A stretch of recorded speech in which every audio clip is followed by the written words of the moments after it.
guidance with respect to bankers' books and to align it with contemporary digital banking practices and for matters connected therewith or incidental thereto as passed by the Lok Sabha be taken into consideration. Motion moved. I now call upon members whose names have been received for participation in the discussion. पर उसके पहले मैं माननीय LOP अगर इस bill पर बोलना चाहते हैं एज पर नियम राज्यसभा जो 1952 में नियम बने 64 में बने उसी के तहत चल रही है, अगर इस बिल पर बोलेंगे तो मैं उन्हें समय देने को तैयार। आप इस बिल पर बोलना चाहते हैं एज पर नियम इस विषय के लिए मैं सुबह से इस सदन में बैठकर आपके नोटिस को लाया माननीय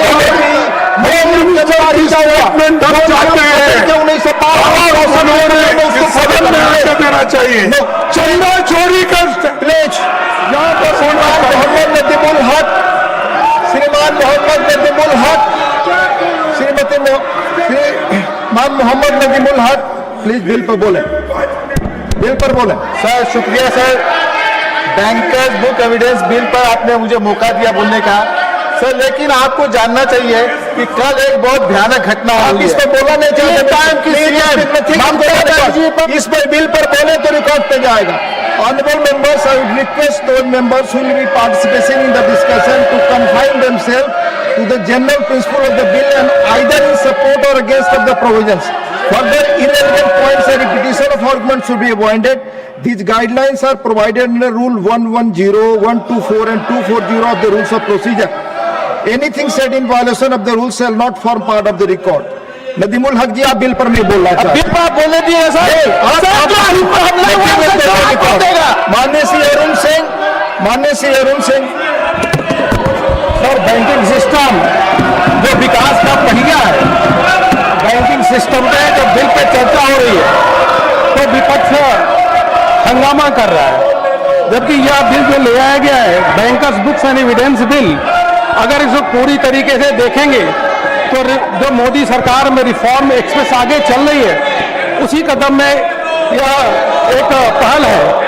सर दूसरी बात सर, अंग्रेजों के जमाने के 135 साल पुराने 1891 के कानून को बदला जा रहा है और मुझको लगता है कि विपक्ष के पार्टियों को इसलिए दर्द है कि अंग्रेज के समय के कानून क्यों बदला जा रहा है, इसलिए यह शोर कर रहे हैं, हंगामा कर रहे हैं और डिस्कशन कर रहे हैं और किसी भी सकारात्मक जो चर्चा होती है उसमें भाग नहीं लेते सर। अभी तक देखेंगे तो प्रधानमंत्री मोदी जी के नेतृत्व में 1557 कानूनों को समाप्त किया गया और उसी के साथ साथ 40,000 कंप्लायंसेज को समाप्त करने का काम यह मोदी जी के नेतृत्व में हुआ है सर। यह उल्लेखनीय और ऐतिहासिक कदम हुआ है। उसी में से यह भी एक कानून है सर, उस कानून को समाप्त करके जो नया कानून आ रहा है उसके माध्यम से बैंकिंग सिस्टम जो अर्थव्यवस्था की रीढ़ है, विकास का इंजन है, वह तेज गति से आगे चलेगा सर। मैं इतना जरूर कहना चाहूंगा कि प्रधानमंत्री मोदी जी के नेतृत्व में जो सुधार हुआ है और बैंकिंग सेक्टर में जो सुधार हुआ है, मैं कह सकता हूं कि देश के इतिहास में क्रांतिकारी बदलाव आया है और उसका रिजल्ट देश की जनता के सामने जो लोग देख भी रहे हैं सर। पहले एक समय था जब खाता बही होता था और हाथ से रिकॉर्ड लिखते थे सर, आज बहुत तेज से डिजिटाइजेशन हो रहा है सर। सीबीएस का शुरू होना, RTGS, NEFT, internet banking, mobile banking, जिसकी कोई कल्पना नहीं कर सकता, एक से एक नए इंस्ट्रूमेंट जुड़ रहे हैं सर। और उस परिप्रेक्ष्य में आज का कानून ले आना बहुत जरूरी है, जिससे कि आगे चल करके जो एविडेंस है वो डिजिटल फॉर्म में हो, कंप्यूटराइज फॉर्म में हो, इंटरनेट फॉर्म में हो, उनको भी उसको स्वीकारा जाए एविडेंस के रूप में सर। जब मैं बैंकिंग सेक्टर की बात करता हूं सर, तो इतना जरूर कहूंगा सर कि सर 5 मिनट, हाँ 5 मिनट, इतना जरूर मैं कहूंगा सर कि मोदी जी के नेतृत्व में बैंकों में कंसोलिडेशन हुआ, 27 की जगह 12 पब्लिक सेक्टर बैंक हुए और उसका नतीजा यह हुआ सर कि आज जो बैंकों का टोटल बिजनेस है 283 लाख करोड़ रुपए हुआ है, जो एक समय यूपीए के समय केवल 100 लाख करोड़ रुपए से कम होता था सर। एक समय बैंक लॉस में होते थे, आज बैंकों का प्रॉफिट 1 लाख करोड़ रुपए से ऊपर बैंकों का प्रॉफिट हो चुका है सर।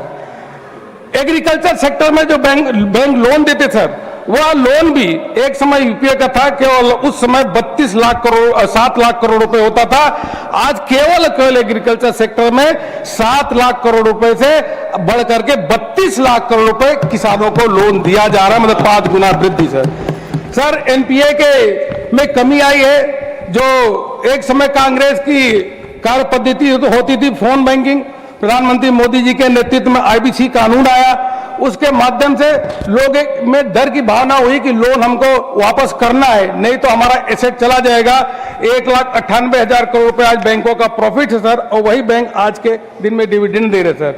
फाइनेंशियल इंक्लूजन के लिए भी अगर देखेंगे सर, तो कुल मिलाकर के 58 करोड़ बैंक अकाउंट खुले हैं, या प्रधानमंत्री मोदी जी ने लाल किला के प्राचीर से बोला कि सभी का बैंक अकाउंट होना चाहिए, कोई भी ऐसा व्यक्ति न हो जिसका बैंक अकाउंट न हो। और देखते देखते वही बैंक के कर्मचारी 58 करोड़ बैंक अकाउंट खोले, और सबका बैंक अकाउंट है, और 62 करोड़ लोगों के पास रुपी कार्ड भी है सर। यह होता है फाइनेंशियल इंक्लूजन सर। और उसी प्रकार से यूपीआई को देखे सर, उसने तो क्रांति पूरे देश भर में ले आई, देश नहीं मैं कहूं तो यह क्रांति पूरा विश्व भर में ले आई सर। यूपीआई के माध्यम से अगर देखे सर, 3,14,000 करोड़ रुपए एक साल में ट्रांजैक्शन हुआ है, इतने रुपए का ट्रांजैक्शन। और स्थिति यह है कि आज यूपीआई प्लेटफॉर्म केवल भारत का नहीं, विश्व का सबसे बड़ा प्लेटफॉर्म बना है, तो यूपीआई बन गई सर। इस बिल के माध्यम से यह कहा गया है कि चाहे इलेक्ट्रॉनिक फॉर्म में हो, चाहे डिजिटल फॉर्म में हो, चाहे वर्चुअल फॉर्म में डाटा हो, क्लाउड बेस्ड फॉर्म में हो, वो सभी को एविडेंस के रूप में रिकॉर्ड किया जाएगा। उसी के साथ साथ 1 मिनट में सर, यह इस बिल के माध्यम से जहां हमने जब बैंकों को बैंक बुक को डिफाइन किया, उसी तरीके से सेंट्रल गवर्नमेंट के पास अधिकार है कि वह बैंकिंग और उससे एलाइड जो अन्य संस्थाएं उनको भी डिफाइन कर सकता है कि यह भी बैंकिंग के जैसा इनके साथ भी बर्ताव होगा। और उसी के साथ साथ सर जो कानूनी प्रक्रिया है, उस कानूनी प्रक्रिया में भी पहले जो कोर्ट थे, सुप्रीम कोर्ट, हाई कोर्ट, अलग अलग जजमेंट देते थे, इसमें इस बिल के माध्यम से इसका भी सुधारा गया है सर। इस प्रकार से एडमिशन भी जो इलेक्ट्रॉनिक फॉर्म में होगा उसको बाध्य माना जाएगा, चाहे साइबर क्राइम हो चाहे अन्य क्राइम। मैं पुनः आदरणीय वित्त मंत्री जी का हृदय से धन्यवाद देता हूं, यह बहुत ही क्रांतिकारी सुधार लिया गया है। मैं कह सकता हूं कि विकसित भारत के संकल्प में यह एक बहुत बड़ा मील का पत्थर साबित होगा। बहुत बहुत धन्यवाद, इसका समर्थन करता हूं। श्रीमती राजाथी जी प्लीज। வணக்கம் சார். இந்த வங்கிகள் குறித்த பில்லில் புதிதாக பேசுவதற்கு ஒன்றும் இல்லை. முதல்ல பேப்பரில் இருந்த விஷயங்கள் இன்றைக்கு இன்ஃபர்மேஷன்ஸ் அத்தனையும் டிஜிட்டலைஸ் பண்ணப்பட்டிருக்கிறது. இன்றைக்கு நம்முடைய ஃபைனான்ஸ் மினிஸ்டர் அவர்கள் நம் முன்பாக வந்து இந்த விவாதங்களுக்கு பதில் சொல்வதற்காக அமர்ந்திருக்கிறார்கள், மகிழ்ச்சி. அதே போன்ற நம்முடைய உள்துறை விவகாரங்களில் மாணவர்கள் போராட்டம், மாணவர்கள் மீதான கடுமையான தாக்குதல் பற்றி பேசுவதற்கு ஏன் நம்முடைய உள்துறை அமைச்சர் வர மறுக்கிறார்? You are not interested in speaking on the bill. That will not go on the record. You speak on the bill, only that will go on the record. No, it will not go on. Shri Manas Ranjan Mangraj. Shri Manas Ranjan Mangraj, please. Honorable Deputy Chairman, sir, I rise to speak on the Bankers' Books Evidence Bill 2026. At the outset, I support the objective of this bill. As banking has become increasingly digital, our legal framework must also be updated. Today, banking records are maintained electronically, and the law should recognize this change. Sir, however, I would like to make a few suggestions. First, data security and privacy must be given the highest priority. Banking records contain sensitive personal and financial information. The government must ensure strong safeguards to prevent misuse unauthorized access, and cyber threats. Second, the authenticity of electronic records is very important. Courts must have confidence that digital records are genuine and have not been altered. Proper standards for certification, storage, and audit trails should be put in place. Third, capacity building is essential. Judges, investigative agencies, bank officials, and enforcement personnel should receive adequate training to handle electronic evidence effectively. Sir, we must also remember that not every part of the country has fully adopted digital banking. Many people in rural and remote areas still depend on traditional banking systems. The implementation of this law should not create difficulties for them for smaller financial institutions.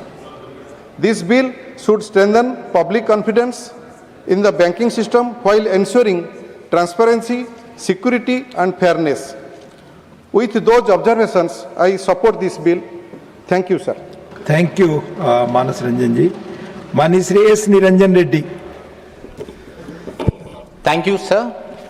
So my party and I rise to support the bill. The bill seeks to update an old existing law, tries to make it technology neutral. So we understand the reason for this bill being made, but there's one concern I wanted the Honorable Finance Minister to consider. Providing for a statutory form is very salutary because now there will be one standardized form, sir. But the statutory form requires the officer giving this particular certification to indicate about and certify about the integrity, and in a cloud and in the computer mechanism that is operating, it may be difficult for one bank officer to certify the integrity. The bill thankfully has a provision where central government under clause 14 can issue an order to obviate the difficulty, sir. Otherwise, a bill intended to protect the banker and not to disturb them from their regular actions can tomorrow become a problem area. I'm just bringing this to the notice of the Honorable Finance Minister. Sir, second, now this is a slightly larger issue, not just in relation to the bill. I fully understand, sir, why the bill in clause 4 says that this may be applicable to any class of persons operating in the financial sector. So it will be impossible to categorize today because technology is moving so fast that we could have new classes coming up tomorrow. I understand the reason for having this dynamic approach. So this is an area where we as parliamentarians have to now start thinking more seriously. Sir, we will not be able to come back to the parliament each time for making a new law the moment there's a change in technology or an application. So we may have to entrust this responsibility on delegated legislation. But then this creates a problem that if this is going to be excessive delegation, what is going to be the parliamentary supervision? Sir, our standing committees, our subordinate legislation committee are all conceived back in the day when there was no necessity of doing this. Sir, I call upon the chair of this house and maybe the Lok Sabha, sir, we may have to come up with some scheme where we'll have to give flexibility to the government to have this delegation. Sir, just 1 minute, it's very important issue. Sir, this is not about this bill, it's going to come in many matters. And since many people have walked out, please take your time. Yes, yes, sir. please. Sir, we may have to come up with a mechanism where we may have to give flexibility and elbow room to the government to ensure that they make these changes very quickly. Otherwise, what happens, sir, is we will not be competitive as a country, we will fall behind. But when we have to do this, we will not be able to come back to parliament to make a law each time. Delegation is necessary. But what is the parliamentary supervision? Sir, the House may have to come up with some mechanism for ensuring that a committee on subordinate legislation works better. Sir, last point, I compliment the government that they have defined just cause, because this is an improvement on the old act, and this is contrary to what I was saying, sir, that this is what the bill needs to provide, because just cause is defined, the courts will not be able to use it at their whim. Thank you so much, sir. Thank you. Dr. M. Thambi Duraiji. Time I have to, what are the time I have? 1 minute, sir. Huh? 1 minute. Sir, Honorable Deputy Chairman, sir, 1 minute. Sir, you are enough capable to tell. I try to speak on the bankers, Sir. Books Evidence Bill 2026 on behalf of my party, ADMK party, and my leader, Edapadi Palaniswamy.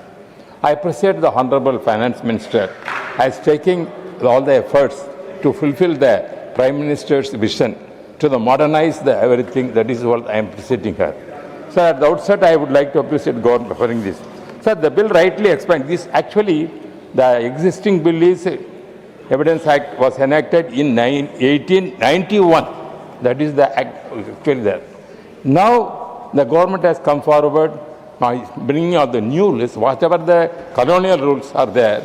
The objective of the government is to bring the new rules. I appreciate that. At the same time, the bill rightly expands the meaning of banker's book to cover not only physical records, but also electronic, digital, textual, wrote, and at the same. Finally, sir, don't want much time. The cyber fraud, identity theft, unauthorized transaction, and manipulations of the digital records emerging challenges. Therefore, I urge the government to continuously strengthen the cyber security framework associated with the records. I also welcome and appreciate the Honorable Minister bringing this. I support this bill, sir. Thank you very much. Thank you, Thambidurai ji. माननीय श्री राजेंद्र हीरालाल जैन। माननीय सभापति महोदय, मैं इस bill के समर्थन में राष्ट्रवादी Congress party की तरफ से उपस्थित हुआ हूं। कानून तभी जिंदा रहता है जब वो समय के अनुसार अपने को बदलता है। 1881 का कानून 2026 के डिजिटल भारत बैंकिंग व्यवस्था के साथ न्याय नहीं कर सकता, इसलिए आदरणीय वित्त मंत्री महोदय और हमारी सरकार ने इस कानून को लाया है। जिस समय कानून बना था उस समय न कंप्यूटर थे, न इंटरनेट थे, न मोबाइल बैंकिंग थी, न डिजिटल हस्ताक्षर थे। आज स्थिति बिल्कुल बदल चुकी है। भारत दुनिया की सबसे बड़ी रियल टाइम डिजिटल भुगतान प्रणाली यूपीआई का संचालन कर रही है। सरकार के आधिकारिक आंकड़ों के अनुसार वित्त 2024-25 में 221.67 बिलियन से अधिक रिटेल डिजिटल भुगतान लेन देन यूपीआई की हिस्सेदारी 81% रही। ये हमारे देश के लिए गौरव की बात और एक उन्नति की बात है। आज इस विधेयक के माध्यम से जो न्यायालयिक परिस्थितियां हैं, न्यायालय बार बार बैंक के अधिकारियों को न बुला सकेगा। इससे न्यायिक प्रक्रिया अधिक सुव्यवस्थित होगी और बैंक के कर्मचारियों का और ग्राहक का भी समय बचेगा। और जब समय बचेगा तो हमारे देश की जो प्रमुख योजनाएं हैं, जैसे मुद्रा लोन हो, पीएम एम्प्लॉइज गारंटी हो, एआईएफ एग्रीकल्चर इंफ्रास्ट्रक्चर की जो स्कीमें हैं, उन स्कीमों को ज्यादा समय मिलेगा और हम देश की उन्नति प्रगति में भाग ले सकेंगे। माननीय वित्त मंत्री महोदय, इस विधेयक के माध्यम से मैं एक बात को और ध्यान दिलाना चाहता हूं कि आज के समय में हम ग्रामीण क्षेत्र में जो सहकारी बैंक चलाते हैं, वो सहकारी बैंकों के माध्यम से सबसे ज्यादा शासकीय स्कीम, किसानों को लोन और शासकीय स्कीम के माध्यम से हम भी हमारी जो सहकारी बैंक है ग्रामीण क्षेत्र की, उनका भी हम आधुनिकीकरण कर रहे हैं। लेकिन सरकार की तरफ से आप अगर उनको व्यवस्था देंगे तो साहब आधा मिनट जरूर आज दे सकते आप, जरूर हमारी बैंकें मजबूत होगी। और बैंक, यह विधेयक केवल बैंक का रिकॉर्ड का कानून नहीं, यह डिजिटल भारत, पारदर्शी न्याय व्यवस्था और आधुनिक वित्तीय तंत्र का कानून है। मैं सरकार को इस समयानुकूल पहल के लिए बधाई देता हूं और पूरे विश्वास के साथ इस विधेयक को समर्थन करते हुए सदन में इसे पारित करने का आग्रह करता हूं। धन्यवाद। माननीय श्री भाष्यम रामाकृष्णा जी।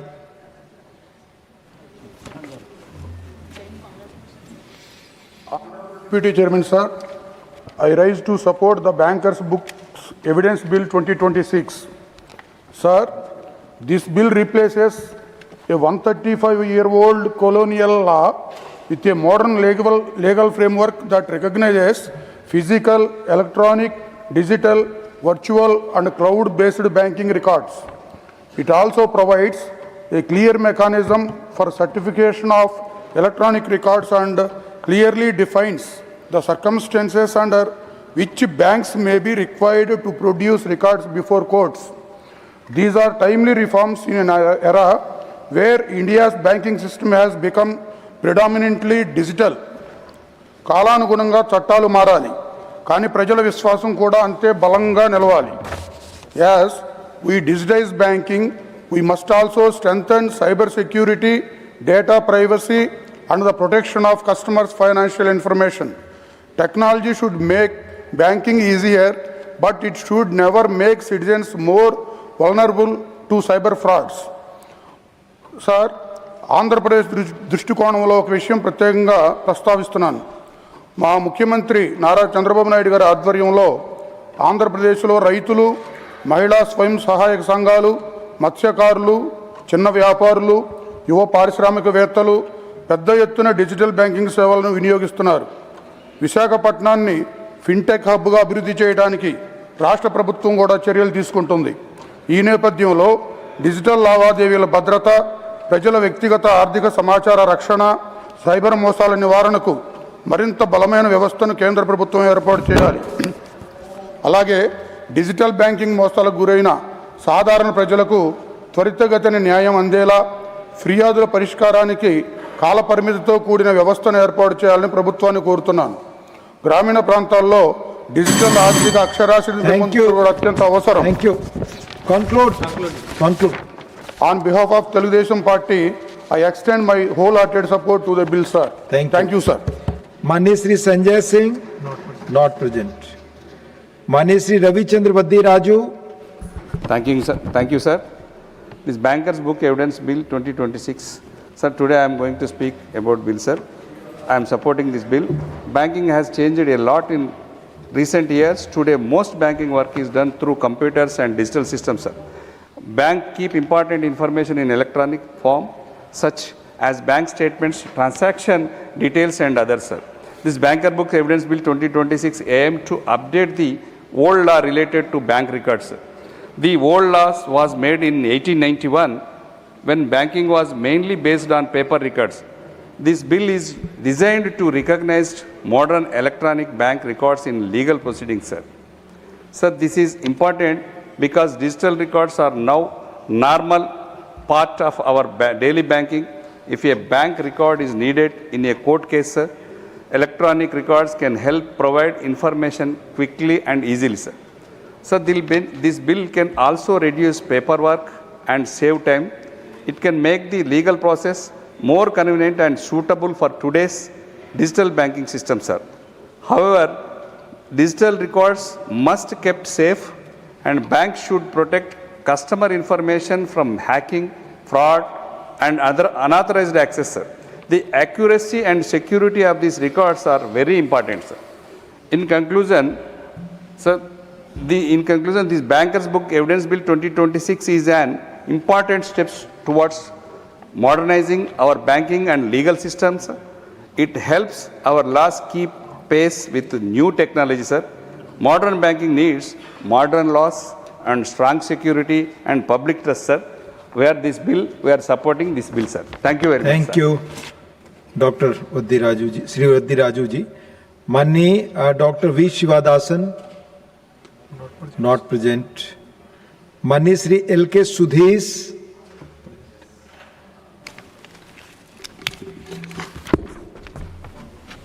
Thank you, Honorable Deputy Chairman. On behalf of Desiya Murpogu Dravida Kalagam, I rise to speak on the Bankers Book Evidence Bill 2026. Sir, the original Bankers Book Evidence Act was 1891. At the time, banking was largely paper-based. Today, in 2026, banking has transformed. We have UPI, IPMS, NEFT, RTGS, mobile banking, internet banking, and core banking solution. Crore of transaction happen digitally every day. But there is a lot of fraud happening every day. That should be controlled, taken action. Therefore, I support the consideration and passing the Bankers Book Evidence Bill 2026. I hope this will bring greater efficiency, transferability, and speed in our legal and financial system. Thank you, sir. Sir, in Tamil Nadu, there is a issue, Kaveri and No, sir, it Nadu. will not go on the record. We are not discussing this issue. You know the rules, Sudhesh ji. Thank you.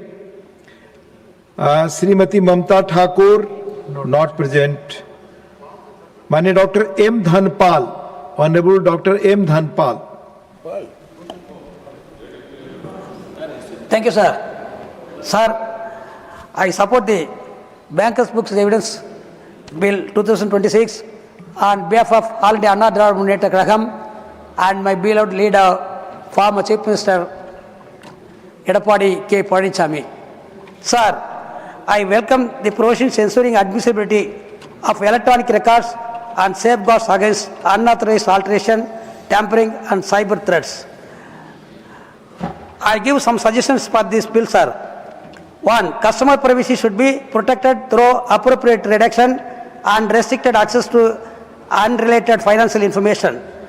Second, standard electronic formats should be developed for producing banking records before courts. Third, sir, the government may provide greater clarity regarding fintech and other financial sector entities that may be brought under the Act. Sir, these suggestions would make the legislation more secure, consistent and future ready. I support the bill and urge the Honorable Minister to consider the 3 constructive suggestions, sir. Thank you, sir. Thank you. Manya Dr. Jyoti Nagnath Bagmare. Honorable Deputy Chairman, sir, thank you for giving me this opportunity to express my views on Bankers' Books Evidence Bill 2026. On behalf of my party Shiv Sena, sir, I rise here today to support the bill.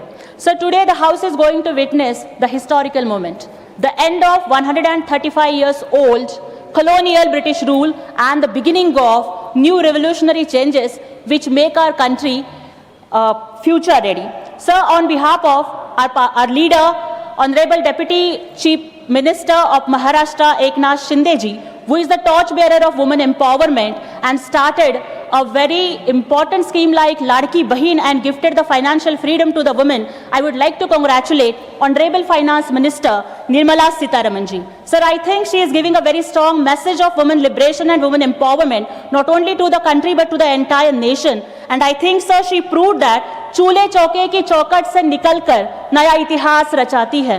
चूल्हे चौके की चौखट से निकलकर नया इतिहास रचाती है। भारत की नारी आज सिर्फ घर ही नहीं बल्कि देश की अर्थव्यवस्था भी चलाती है। मजबूत इरादे, अदम्य साहस, बुलंदियों को छूता मान है। मजबूत इरादे, बुलंद साहस, बुलंदियों को छूता मान है। अंतरिक्ष से लेकर अर्थव्यवस्था तक नारी शक्ति ही देश की शान है। Sir, I think this bill also reflects the larger vision of our Prime Minister, Honorable Narendra Modi ji. Sir, I think the technology has changed the way India banks, and this bill changes the way India proves. Sir, this is the real significance of this legislation. Sir, this bill is a bridge from 1891 to 2026, from paper to digital, from colonial era banking to future ready banking, and from digital transactions to digital justice. So let us not look at this merely as a replacement of an old rule. Let us see it as a statement of confidence in new India, and India that is digital, dynamic and ready for the future. With these words, I extend my full support to the bill, sir. Jai Shivraj, Jai Bhim, Jai Maharashtra. Thank you. माननीय श्री संतोष कुमार पे not present. माननीय श्री शंभू सन पटेल जी। आपका बहुत बहुत आभार उपसभापति महोदय। आपने मुझे the bankers book evidence bill 2026 पर बोलने का अवसर दिया है महोदय। मैं इस बिल के समर्थन में बोलने के लिए खड़ा हुआ हूं महोदय। महोदय, देश की आर्थिक सुरक्षा और सशक्त बैंकिंग व्यवस्था केवल पुराने कागजों से नहीं बल्कि आधुनिक और अभेद्य डिजिटल कानूनों से बनती है। यह विधेयक अंग्रेजों के जमाने के 135 साल पुराने कानून से देश को मुक्ति दिलाकर डिजिटल इंडिया को कानूनी सुरक्षा चक्र देने का ऐतिहासिक काम करेगा। महोदय, हमारी केंद्र की भाजपा और एनडीए सरकार माननीय प्रधानमंत्री नरेंद्र मोदी जी के नेतृत्व में देश की तरक्की के लिए, राष्ट्र के लोगों के विकास के लिए और विकसित भारत बनाने के लिए दृढ़ संकल्पित है। महोदय, केंद्र सरकार विकास की गति को बनाए रखने के लिए देश के व्यापारियों, सरकारी कर्मचारियों, देश के नागरिकों की सुविधा के लिए अंग्रेज के जमाने के 1500 से अधिक कानूनों को हमारे सरकार ने या तो निरस्त किया है या उसमें बदलाव किया है। महोदय, उसी की एक कड़ी में आज जो है ये बैंकर्स बिल जो है यह हमारी सरकार इस सदन में लेके आई है। महोदय, इस बिल के आ जाने के बाद जो 135 साल पुराना कानून था बैंकर्स बिल का, वो आज निरस्त हो जाएगा। महोदय, आज आजाद भारत का आजाद बैंकर्स के लिए आजाद बिल हम लोग को मिलेगा। महोदय, वर्तमान विधेयक बैंकर्स बुक की परिभाषा को विस्तार करते हुए बैंक के द्वारा सभी प्रकार के एविडेंस को इसमें शामिल किया गया है। इसके अंतर्गत physical, electronics, digital, virtual and cloud आधारित एविडेंस के साथ साथ बैकअप एवं डिजास्टर रिकवरी केंद्र में सुरक्षित रखे गए एविडेंस भी शामिल है। महोदय, आज के एआई के जमाने में जहां पूरी दुनिया बैंकिंग सिस्टम जो है डिजिटलाइजेशन हो गया है महोदय, और भारत आज यूपीआई, एनईएफटी और ये निफ्ट में और आरटीजीएस में रोज नए कीर्तिमान स्थापित कर रहा है महोदय। वही आज नए बिल की भारत के आजाद देश के कानून के लिए यह बिल आवश्यक था महोदय।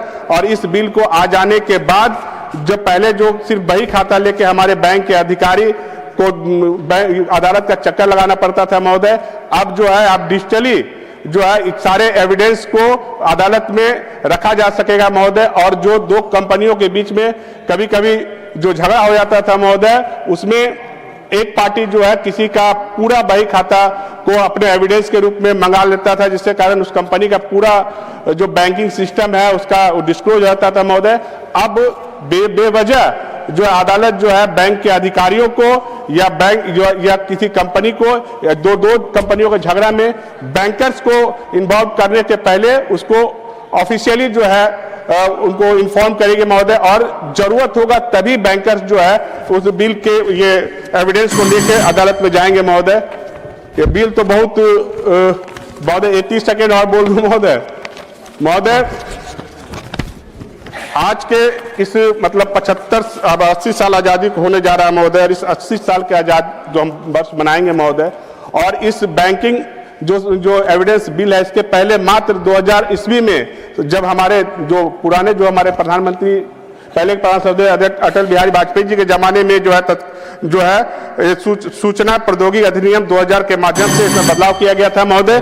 अब समय आपने बहुत कम दिया है महोदय, इसलिए बहुत बहुत धन्यवाद महोदय। मैं इस बिल का समर्थन करते हुए अपनी बात को विराम देता हूं महोदय, धन्यवाद। माननीय शंभू जी, पार्टी समय देती है, हमने तो अतिरिक्त दिया और बैठे। माननीय Shrimati Nirmala Sitharaman ji to reply the discussion. So thank you very much, sir. So actually, before I respond to the discussion points, these are the kind of bills on which the opposition should actually take interest and participate, sir. These are very reformatory. These are going to help the country to move forward fast. And these are steps on which no one can have a difference of opinion, except if they want to suggest improvements on it. So it's such a sad state, sir, that our opposition chooses to walk out on these kind of important debates. So, you may remember, sir, Honorable Prime Minister, speaking from the Red Fort, had very clearly called for change in the mindset that is so required. He spoke about the Panch Pran, and one of the things that he had highlighted was get over the colonial mindset. So, in keeping with that, I recall our senior member, Arun Singh ji, also spoke about the number of laws that have been changed, number of regulations which have been simplified, and that helps in ease of doing business. But keeping in line with the Honorable Prime Minister's advice that all the colonial laws which were written for the subjects of the Queen or the King will have to now be changed so that we give ourselves a citizen-centric facilitating act rather than one for the subjects of a royalty or the imperial force. So in that light, when we looked at the Bankers Books Evidence Bill, it is 1891 of origin. So also the way in which it had included instruments related to banking which were relevant for that period, which were largely paper-based. Whereas India has shown exemplary speed in digitizing its economy. So the instruments with which you are able to do your banking activities, your financial transactions, have all now become so phone-driven. Each customer or each bank business holder is in a position to do everything that they want to do with a simple button pressing in the phone itself. So the related aspects of doing business through a bank, commercial operations, also will have to catch up with that kind of a digitization in the financial inclusion area, financial sector. Therefore, the Bankers' Books Evidence Act in 1891, which was a legislation which was paper-based, as I said, and everything depended on certified copies of bank records as evidence in legal proceedings. So if somebody had a problem transacting money from one account to another and there was a legal dispute, the bank is not a party, but even then the bankers are called to appear before the court. Or the bankers are asked to appear before the court with papers of the original transaction and so on, which also has a problem of privacy. However, at that time in 1891, this was used for legal proceedings also. But with the advent of digital and electronic record keeping, there was a necessity for bankers to be given the power to say, why not the certified copies in the courts rather than get the electronic records, which is sheer impossible. You're carrying a system, even the system which can come on your phone is not accepted as otherwise based on the 1891 Act. Therefore, the Bankers' Book Evidence Act 2026, Evidence Bill 2026 is being brought before this House. We seek to repeal and replace the Bankers' Book Evidence Act of 1891. Just for a moment, sir, to say, is this allowed by law?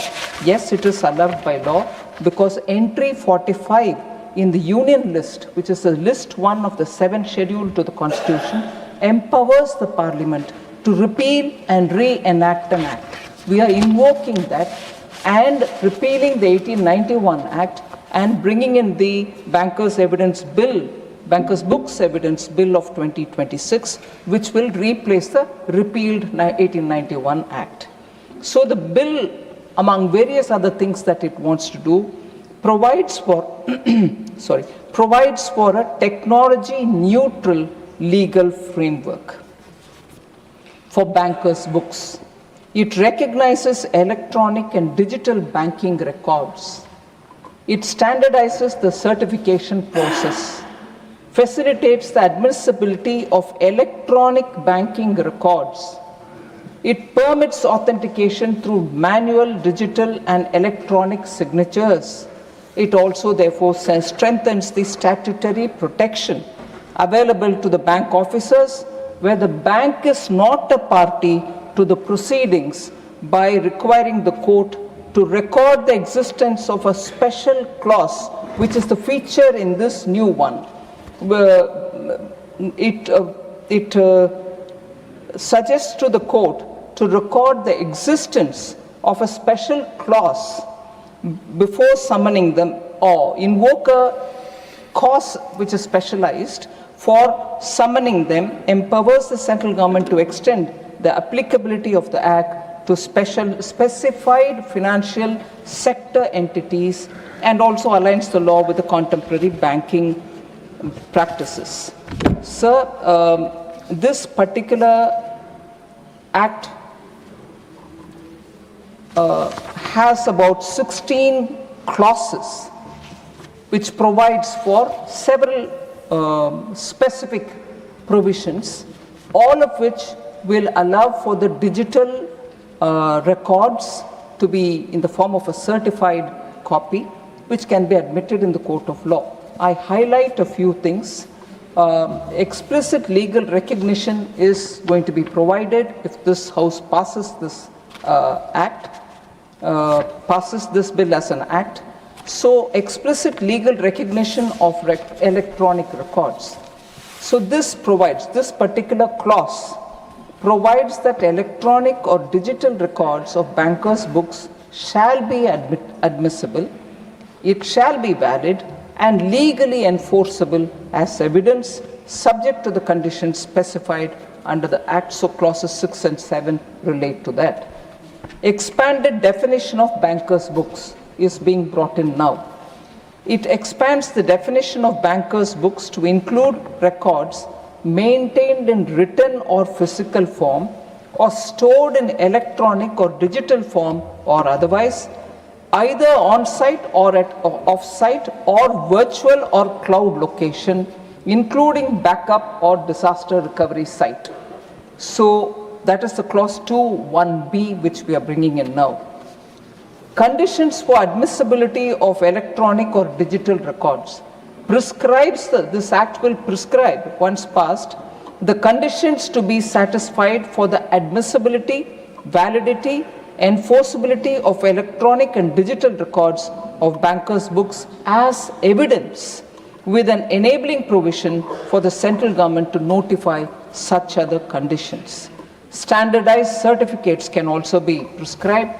So this act prescribes separate certificate formats for certified copies of bankers' books maintained in written or physical form or in electronic or digital form, as specified in the first schedule and the second schedule respectively.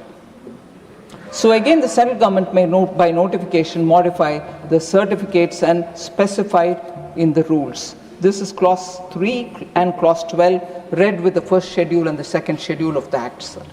So this act also will define the expression special cause, which I mentioned when I opened up the remarks. The special cause will be a part of this bill if passed as an act.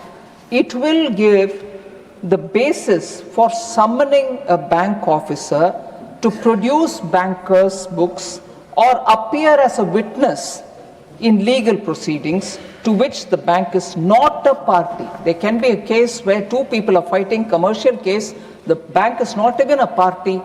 Today they are all being asked to come and stand before the court, which is their duty, they will do it. But is there a reason why they should be called in a dispute which is not involving the bank at all? So we are now giving a clause through which a special cause can be invoked by the courts, whereupon they can ask the bank to come and appear, even if it's not a party. And therefore the evidence and everything, even if they are electronic, can be taken and that can be made applicable. Sir, so the special cause can be invoked. I also, in this context, understand, and also the points which I mentioned a bit earlier, appreciate the point made by Sri Niranjan Reddy of the YSRCP about can there be a committee which therefore authorizes instead of the, every time the government having to come to the parliament. Whilst I appreciate the point made, more than the ease which provides it for the government will not hesitate to come before the House to seek their approval and be accountable to the House. So the point which you have made is well taken, Honourable Member, but I would like to assure that the government will be happy to come and stand before the House to explain. So I think, sir, largely every member has spoken, understanding the importance of this act, which is being brought in this context. I particularly thank Sri Rajendra Jain of the NCP, who appreciated the digitization efforts which are being undertaken, and therefore an act of this nature is important, and also for his extending his party's support. Similarly, Sri Vaddiraju Garu from the BRS for supporting this bill. I also thank DMDK's member Sudesh also extending the support, and Shiv Sena's Jyoti Vagmareji for also extending her support for this bill. I particularly thank senior member Sri Thambiduraiji for taking this whole thing in a very positive context to see the importance of such amendments which are continuously being undertaken by our government. So I thank Sri Thambiduraiji, particularly when he speaks about the cyber security related aspects, and TDP's Bhashyam Ramakrishna ji, who's a new member, but who has spoken about the importance of digital amendments which are coming through. So there is just one point which I want to highlight. Member Dhanapal of AIADMK seeks clarification on clause 4 to extend the provision to other financial sector entities. So the banking and financial sector has evolved significantly in this country over the past few decades, with the emergence of NBFCs, payment aggregators, fintech companies and other service providers having a pan-India presence. These entities perform an important role, sir, in fulfilling the banking and financial needs of the common people. So it is therefore necessary that whenever and wherever required, they are provided a similar evidential framework. This, therefore, clause 4 enables the central government to act and to extend the act to other regulated financial entities through notification, ensuring that uniform evidentiary framework across all the financial sector is available. So, Shri Manas Ranjan ji from BJD also spoke of data security, privacy to be given highest priority, also spoke about authenticity of electronic records for courts, and that we should strengthen public confidence. So the bill permits banking records to be produced either in physical or electronic form as the case may be. So that is already being enabled through this new bill which is coming.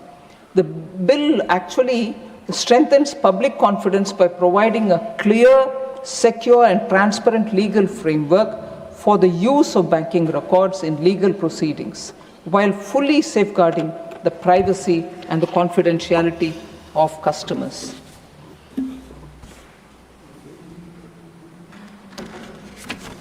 So largely I think I've addressed most of the concerns of members. In case I've missed out on anything, I'm sorry, I can always meet them in person and talk about it.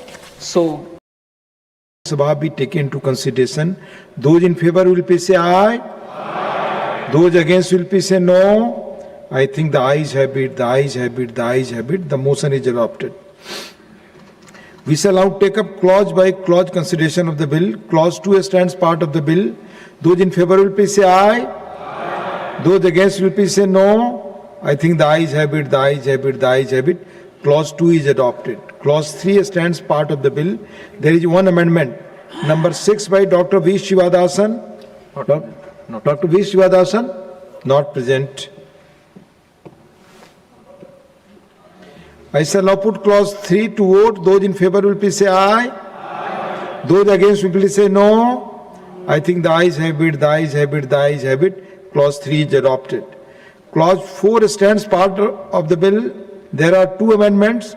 Number 1 by Dr. John Britas. Are you moving the amendment? No, sir. Moving? No. Not moving. Don't understand that, yeah. Not moving. Dr. V. Sivadasan. Number 7 by Dr. V. Sivadasan. Not present. Amendments? Not moved.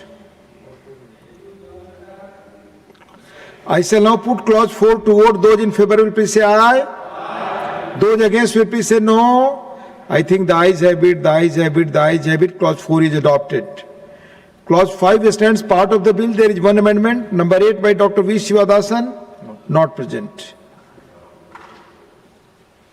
I shall now put clause 5 to vote. Those in favor will please say aye. Aye. Those against will please say no. I think the ayes have it, the ayes have it, the ayes have it. Clause 5 is adopted. Clause 6 stands part of the bill. Those in favor will please say aye. Aye. Those against will please say no. I think the ayes have it, the ayes have it, the ayes have it. Clause 6 is adopted. Clause 7 stands part of the bill. There are two amendments. Number 2 by Sriman A. Rahim. Not present. Number 9 by Dr. V. Shivadasan. Not present.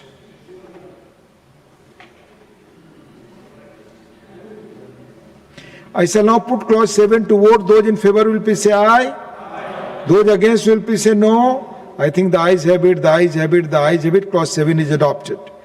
Clause 8 stands part of the bill. There is one amendment. Number 3 by Sriman A. Rahim. Not present. Amendment not moved. I shall now put clause 8 to vote. Those in favor will please say aye. Those against will please say no. I think the ayes have it, the ayes have it, the ayes have it. Clause 8 is adopted. Clause 9 stands part of the bill. There is one amendment. Number 10 by Dr. V. Shivadasan. Not present. Amendment not moved. I shall now put clause 9 to vote. Those in favor will please say aye. Those against will please say no. I think the ayes have it, the ayes have it, the ayes have it. Clause 9 is adopted. Clause 10 stands part of the bill. Those in favor will please say aye. Those against will please say no. I think the ayes have it, the ayes have it, the ayes have it. Clause 10 is adopted. Clause 11 stands part of the bill. There is one amendment. Number 4 by Sriman A. Rahim. Not present. Amendment not moved. I shall now put clause 11 to vote. Those in favor will please say aye. Those against will please say no. I think the ayes have it, the ayes have it, the ayes have it. Clause 11 is adopted. Insertion of new clause 1A. There is one amendment. 11A. Insertion of new clause 11A. There is one amendment for insertion of new clause 11A. Number 5 by Sriman A. Rahim. Not present. Amendment not moved. Clauses 12 to 16, the first schedule and the second schedule stands part of the bill. Those in favor will please say aye. Those against will please say no. I think the ayes have it, the ayes have it, the ayes have it. Clauses 12 to 16, the first schedule and the second schedule are adopted. Clause 1, the enacting formula and the title stand part of the bill. Those in favor will please say aye. Those against will please say no. I think the ayes have it, the ayes have it, the ayes have it. Clause 1, the enacting formula and the title are adopted. Srimati Nirmala Sitharamanji to move that the bill be passed. Sir, I rise to move that the bill be passed. Motion moved that the bill be passed. The question is that the bill be passed. Those in favor will please say aye. Those against will please say no. I think the ayes have it, the ayes have it, the ayes have it. The bill is passed. Honorable members, now next business, statutory resolution and the taxation and other laws amendment bill 2026. Dr. John Britas to move the following resolution that this House disapproves of the income tax amendment ordinance 2026 number 2 of 2026 promulgated by the President on 5/6/2026. Please move the resolution. Sir, this House disapproves of the income tax amendment ordinance 2026 number 2 of 2026 promulgated by the President on 5th June 2026. Sir, my motion is on the premise that they promulgated the ordinance on 5th June and there was a retrospective effect from 1st April. The Parliament was to start functioning from 28th, the monsoon session. There was no hurry at all. And their intention was that those investors who have gone away from India would come back if they are given that much of dividends, in the sense tax exemption. That means what all they contemplated as part of their budget utterly failed. And they thought that by bringing an ordinance, they can arrest the situation. And moreover, the minister has said that evolving geopolitical developments and also to attract stable foreign investors. So the government has to admit on the floor of the House, they have miserably failed. Sir, I have 3-4 minutes, please. Now, what they have done, see, actually they have taken the Parliament and the nation for a ride. Now, in order to convert this ordinance into a law, they have brought a bill that is encompassing many other aspects which were not part of the ordinance. One of the cardinal things which they have actually brought in as part of the bill is that taxing the people in the form of UPI, those who are using UPI, there is a merchant discount rate that is going to be imposed. And the minister has been trying to explain that, no, this is not for those people who are part of the UPI. 54 crore people are part of these UPIs. Sir, you and me were asked to go to be part of the digital empire. demonetization happened. They have, sir, You have to be brief. it's my right. Brief. I will be brief. Yes, you I'll are be right. brief. You are right. I agree. But be brief. And they wanted all the people to be part of the digital currency system. And after we all went voluntarily as part of the UPI, now they say that they are going to bring in MDR. The minister, very conveniently, she is charming enough to, at least convince a section. I'm talking about you, madam, positively. Now she says that, look, this burden is going to be only for the merchants. Can she explain? Is there any burden that has been imposed on merchant, not passed on to the consumers? Anywhere in the world? Thank you. Anywhere in the world. So no, sir. Please, Now, please. sir, now you know what is the volume. You have to be brief. Sir, You have right, but I know, but sir, please understand, I have the right. Yes. There is a precedent of giving 5 to 7 minutes. Please give me 3 minutes. Sir, you know what is the volume? Per annum, 340 lakh crore is part of this UPI system. Means huge amount. Like to America is part of this UPI. You will get again opportunity. Sir, no, sir, please understand. Yes, sir. Please be brief now. Please don't give me that opportunity. Let me use this opportunity. Now, see, what did the Prime Minister say in G23? The Honorable Prime Minister said, we will not impose any charge on this UPI system. This UPI system, this will not be a burden for the people. Now, indirectly, the minister want to impose a tax on the hapless people who went to part of this digital empire. Thank you, Janataji. Sir, please. Thank you. No, you already taken it. 2 points more. Be brief. Be brief. I am brief. Sir, now the Reuters estimated that transaction about 2,000 rupees account to around 4% of the merchant payment volume. But, sir, that means 67% of the value.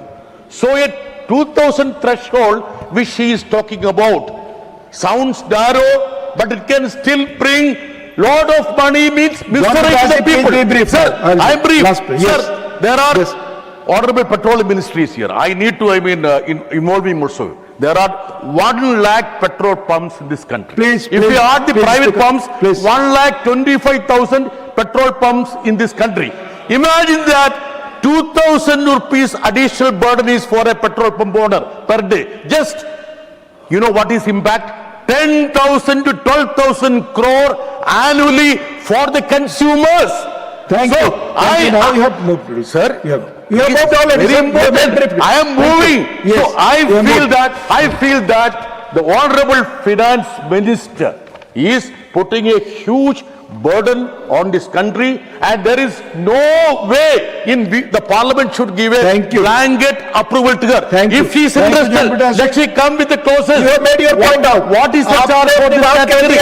Instead of taking a blanket approval, this is against the people. Resolution moved.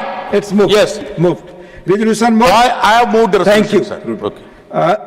Srimati Nirmala Sitharaman ji, to move a motion for consideration of the Taxation and Other Laws Amendment Bill 2026. Please. Sir, with your permission, I rise to move that the bill further to amend the Payment and Settlement Systems Act 2007 and the Income Tax Act 2025 and to amend the Finance Act 2026 as passed by the Lok Sabha be taken into consideration. आप बोलना चाहेंगे इस विषय और later on? So later on will be better. So motion moved. Honorable members, the statutory resolution and motion for consideration of the bills are now open for discussion. I now call upon the members whose names have been received for participation in the discussion.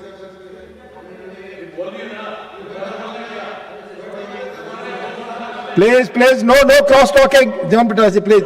Mani Shriman Samirul Islam. No cross talking. Talk. Shriman Samirul Islam, not Shriman Tarun Chug.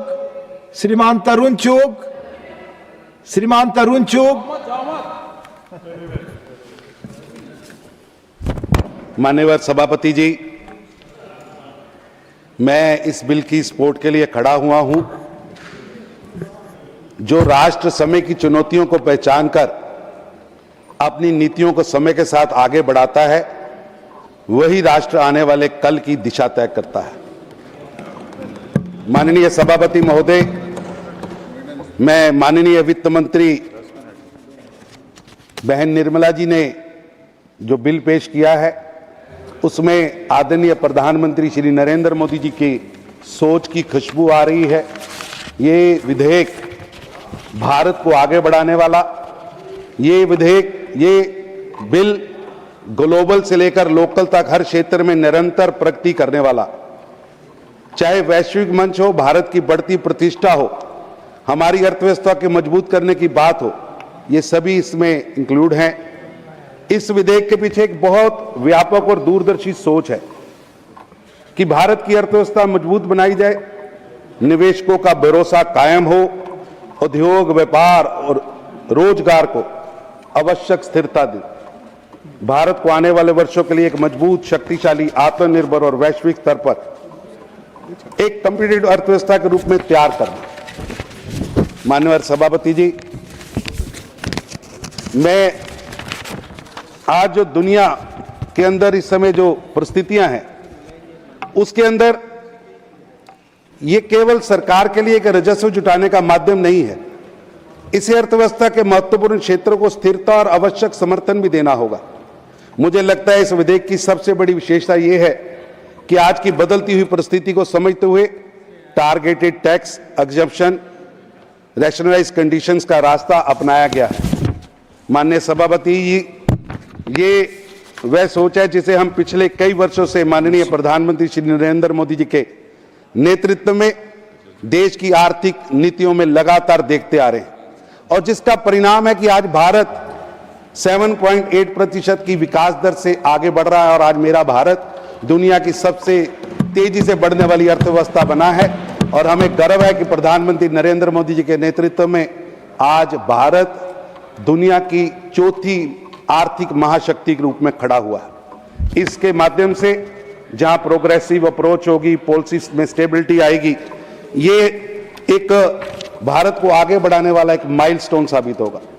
ये bill केवल एक tax amendments नहीं है, बल्कि बदलती वैश्विक परिस्थिति के बीच भारत की इन्वेस्टमेंट, मैन्युफैक्चरिंग और इकोनॉमिक कंपटीशन को मजबूत करने का बहुत बड़ा प्रयास है। ग्लोबल ट्रेड, अविरोध और सप्लाई चेन अनिश्चितता के बीच स्टेबल, मजबूत और इन्वेस्टमेंट फ्रेंडली टैक्स रेजिम देना, ये आज की देश की जरूरत है।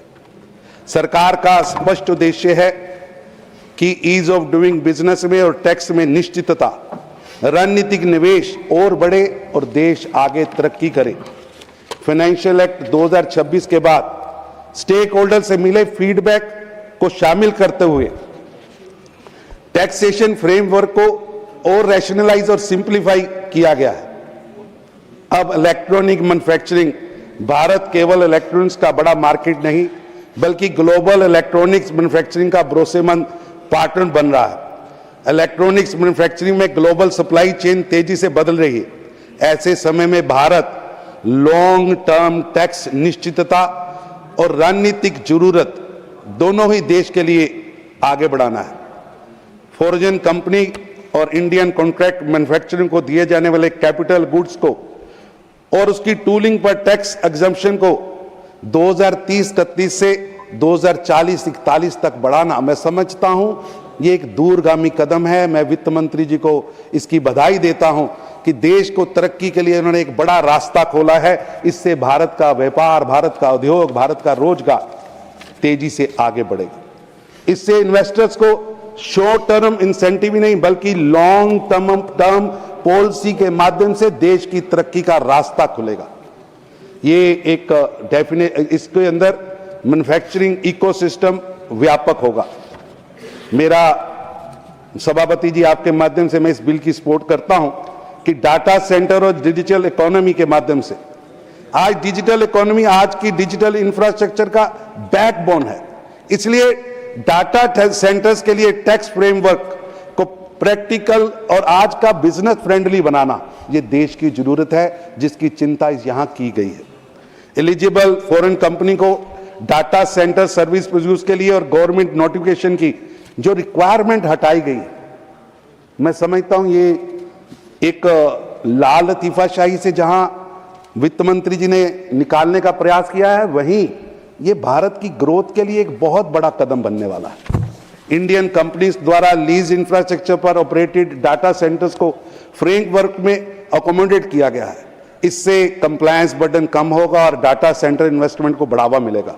FIIC को गवर्नमेंट सिक्योरिटीज में लेना और उसके इंटरेस्ट इनकम और कैपिटल गेन पर टैक्स एग्जम्पशन दिया गया है। इससे इंडियन गवर्नमेंट सिक्योरिटीज में फॉरेन पार्टिसिपेशन बढ़ेगा। इससे बॉन्ड मार्केट को डीपन और इंडिया को कैपिटल मार्केट इकोसिस्टम मजबूत होगा। भारत का इकोसिस्टम इससे बहुत ज्यादा मजबूत होगा। बैंक और इंटरनेशनल सेटलमेंट्स को भी इस फ्रेमवर्क से एग्जम्पशन दिया गया है। मैं समझता हूं ये बहुत बड़ा कदम है। रफ डायमंड के माइनिंग, ट्रेडिंग, ब्रोकरेज, एग्रीगेशन और ऑक्शन के जुड़ी एलिजिबल फॉरेन कंपनियों को नोटिफाई स्पेशल जोन में टैक्स एग्जम्पशन दिया गया है।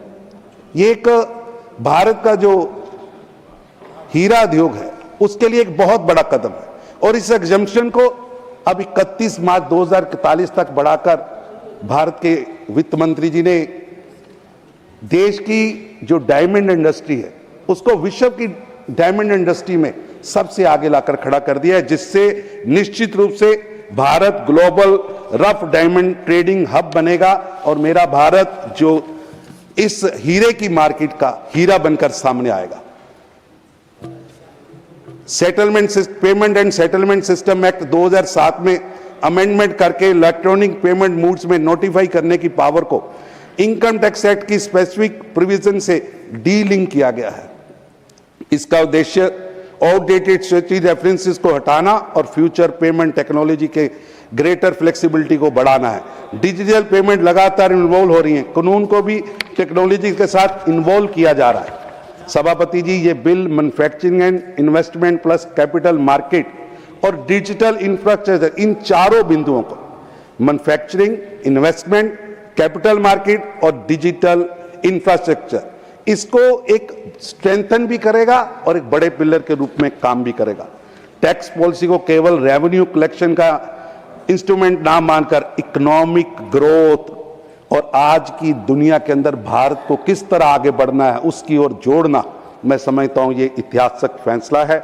लॉन्ग टर्म एग्जम्पशन इंसेंटिव का उद्देश्य टारगेट सेक्टर्स में इन्वेस्टमेंट अट्रैक्ट करना, लार्जर इकोनॉमिक एक्टिविटीज को बढ़ाना, ये अपने आप में भारत के लिए एक बहुत बड़ी उपलब्धि है। माननीय सभापति महोदय, आदरणीय प्रधानमंत्री श्री नरेंद्र मोदी जी के नेतृत्व और मार्गदर्शन में भारत आज समस्याओं से नहीं समाधान की ओर बढ़ रहा है, समाधान से अवसरों की ओर बढ़ रहा है और अवसरों से विकसित भारत 2047 के संकल्प की ओर बढ़ रहा है।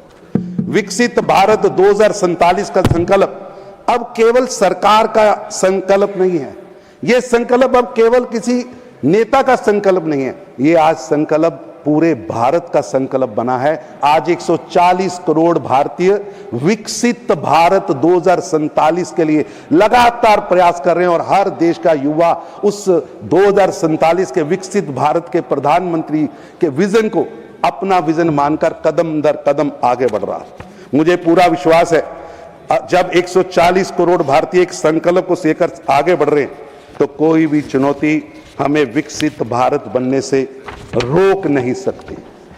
विकसित भारत 2047 केवल लक्ष्य नहीं बल्कि आने वाली पीढ़ियों के लिए भारत के उज्जवल भविष्य के लिए प्रधानमंत्री श्री नरेंद्र मोदी जी द्वारा रखी गई एक आधारशिला है। भारत अब केवल भविष्य का इंतजार करने वाला देश नहीं है, भारत अपने भविष्य का निर्माण करने वाला देश है। और जब लक्ष्य विकसित भारत का है तो हर सुधार राष्ट्र निर्माण की दिशा में एक बड़ा कदम बन जाता है। कराधान व अन्य विधियां संशोधन 2026 भी इसी व्यापक राष्ट्र निर्माण की यात्रा में एक महत्वपूर्ण कड़ी है। इसलिए मैं इस विधेयक का पूर्ण समर्थन करता हूं और माननीय वित्त मंत्री बहन निर्मला जी को इस दूरदर्शी पहल के लिए हार्दिक बधाई देता हूं। उनके इस प्रयास में प्रधानमंत्री नरेंद्र मोदी जी के विकसित भारत 2047 के संकल्प का पूरा होने का एक माइलस्टोन के रूप में देखता हूं। मैं इसका समर्थन करता हूं। धन्यवाद। बहुत धन्यवाद। नेक्स्ट स्पीकर माननीय सदस्य Shri P. Wilson. 5 minutes. Thank you, Chairman, sir. This Taxation and Other Laws Amendment Bill 2026 seeks to amend 3 acts: Amendment to Payment and Settlement Act 2007, Amendment to Income Tax Act 2005. Sir, shall I wait, sir? Honorable Finance Minister. Sir, I'll wait for Honorable Finance Minister, sir. नहीं, आप बोलिए ना। Honorable Finance Minister is not माननीय here. वित्त राज्य मंत्री जी बैठे हैं। Yes. नहीं, माननीय राज्य मंत्री जी Yes, मौजूद हैं। yes. Madam, I can see you. I can see you. Yes. Amendment to Income Tax Act 2025, and the last one is Amendment to Finance Act 2026. Honorable Vice Chairman, sir, certain provisions are going to really affect the poor people, middle class people, and the common man. The power which the Union government wants to bring by virtue of this amendment under Section 10A of the Payment and Settlement Act 2007 is, it is going to completely collapse the digital payment structure which the country adopted recently. We are making payments through UPI, through GPay, through Paytm. In fact, in all shops like vegetable shops, tea shops, the flower vendor, now they have been adopted to this payment methodology, that is UPI. The government has been spending years together telling the people of India that you should go digital, use your phone, use UPI, do not carry cash. And India has moved towards the digital economy. In fact, even in Parliament canteen, when we go and have a cup of coffee, which they charge only for 10 rupees, I make payments only through UPI. Whereas my friends will be having more than 500 or 600 rupees, they may give it. But what I'm saying is, this type of payment, people have adopted to this type of payment.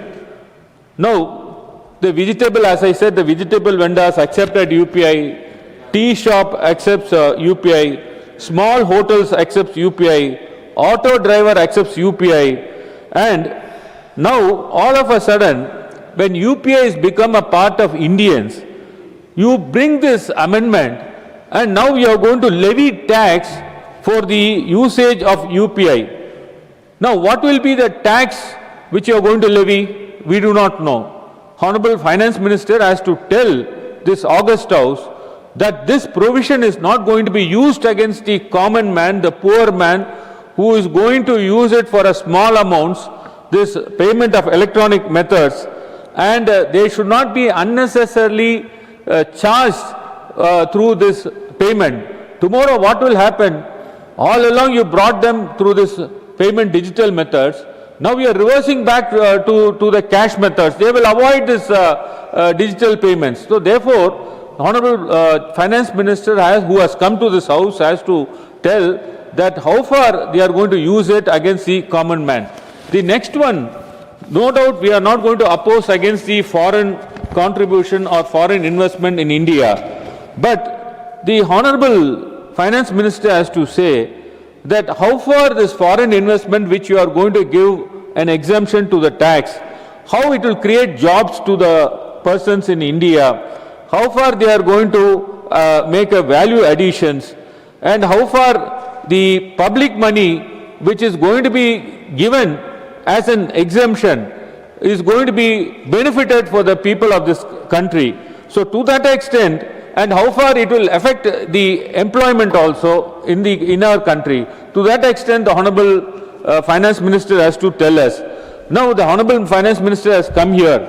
I would only say that Tamil Nadu is contributing about 9% to the national GDP.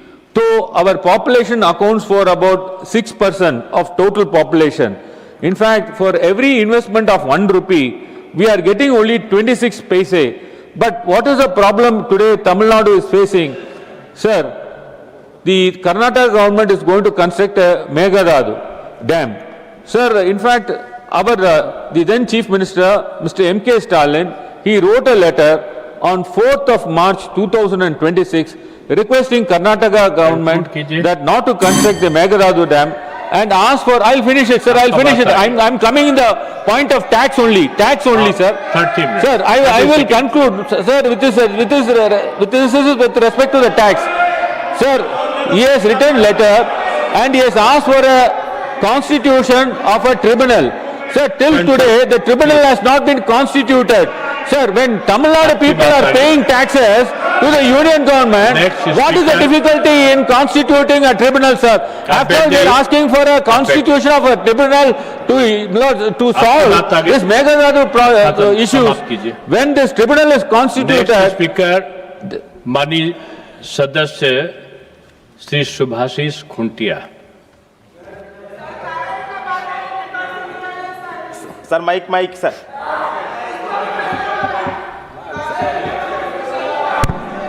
Jai Jagannath. Thank you, Vice Chairman sir, for giving me the opportunity to speak on the Taxation and Other Laws Amendment Bill 2026. Sir, सरकार ने geopolitical developments और economic uncertainty को ordinance का आधार बताया, लेकिन इसी bill में foreign institutional investors, diamond और इलेक्ट्रॉनिक सेक्टर के लिए 2040 और 41 तक के लॉन्ग टर्म टैक्स बेनिफिट्स दिए गए हैं. यदि आवश्यकता तत्काल थी तो लाभ इतने लॉन्ग टर्म क्यों? क्या ऐसे रिफॉर्म्स पार्लियामेंट के रेगुलर लेजिस्लेटिव प्रोसेस से नहीं लाया जा सकता था? सरकार ने टैक्स एग्जेम्पशन दिए हैं, क्या आकलन किया गया है कि इनसे कितना इन्वेस्टमेंट, एम्प्लॉयमेंट और रेवेन्यू फॉरगन होगा और इंडियन इंडस्ट्रीज तथा एमएसएमईज पर क्या प्रभाव पड़ेगा? सर, क्लॉज 2 के तहत सेक्शन 10A में बदलाव किया गया है. पहले इलेक्ट्रॉनिक्स पेमेंट मोड पर चार्ज नहीं लगाया जा सकता, अब सेंट्रल गवर्नमेंट मोड्स नोटिफाई करेगी. क्या नॉन नोटिफाइड मोड्स पर चार्जेस लगाया जा सकेगा? डाटा सेंटर्स को टैक्स बेनिफिट्स दिए गए हैं, लेकिन इनमें पानी और बिजली की व्यवहार बहुत अधिक होती है. क्या वाटर स्ट्रेस्ड क्षेत्रों में इनके एनवायरमेंटल इंपैक्ट का असेसमेंट किया गया है? सर महोदय, मैं उड़ीसा से आता हूं. श्री नवीन पटनायक जी के नेतृत्व में उड़ीसा ने industrial infrastructure, single window clearance, MSME promotion और पॉलिसी स्टेबिलिटी के माध्यम से इन्वेस्टमेंट आकर्षित किया. उड़ीसा को सरप्लस स्टेट बनाया और नीति आयोग के फिस्कल हेल्थ इंडेक्स में रैंक 1 हासिल किया. एफआईए मुख्य पोर्टफोलियो इन्वेस्टमेंट हो, इससे लिक्विडिटी बढ़ती है, लेकिन फैक्ट्रीज, एमएसएमईज और एम्प्लॉयमेंट स्वतः नहीं बढ़ती. क्या सरकार ने इन इंसेंटिव्स के वास्तविक इंपैक्ट का आकलन किया है? ट्रीटी शॉपिंग और राउंड टिपिंग रोकने के लिए क्या सेफगार्ड्स है?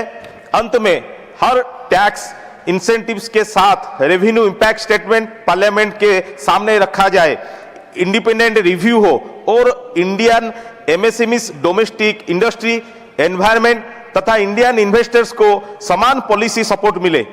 टैक्स कंसेशन का उद्देश्य केवल फॉरेन कैपिटल लाना नहीं, बल्कि इंडियन इंडस्ट्री और हमारा युवाओं के लिए रोजगार को भी मजबूत करना चाहिए. सर धन्यवाद. जय जगन्नाथ, वंदे उत्कल जननी. सर बहुत धन्यवाद. नेक्स्ट स्पीकर माननीय सदस्य Shri S Niranjan Reddy, 2 minutes. Thank you, sir. Sir, my party YSRCP and my leader Jagan Mohan Reddy joins me in supporting this bill wholeheartedly. There are 2 or 3 issues this bill seeks to achieve, sir, so we want to support the government. There's a concern that a lot of members have addressed about the UPI payments and they becoming chargeable. We take comfort that the government has clarified that there will be no UPI burden on the consumers. If steps are taken effectively, that should, I think, harbor any, sorry sir, it could take away any such concerns. Sir, I compliment the government that they are having a long-term manufacturing policy with regard to providing that for 40 years they will be having a particular mechanism in place. Sir, I may differ with some of the other members with regard to the requirement of foreign investment in India. India cannot progress without foreign investment. We need to do everything that is necessary for the purpose of bringing in foreign investment. I would therefore urge the government to take further steps, sir, for the purpose of ensuring that any obstacles are removed, because as and when the foreign investors would again start looking at India more positively and aggressively, we should have the rails for ensuring that these investments come in seamlessly. Thank you, sir.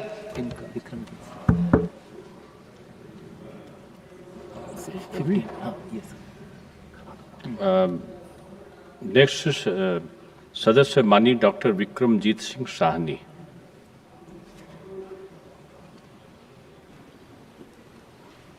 Thank you. Mike. Thank you, Chair. At the monsoon session, this is my first contribution. At the very outset, I rise to wholeheartedly support the Taxation and Other Laws Amendment Bill 2026. जैसे कि चाणक्य ने कहा है कि just as the bee collects honey without hurting the flower, so should a government collect taxes without harming the people.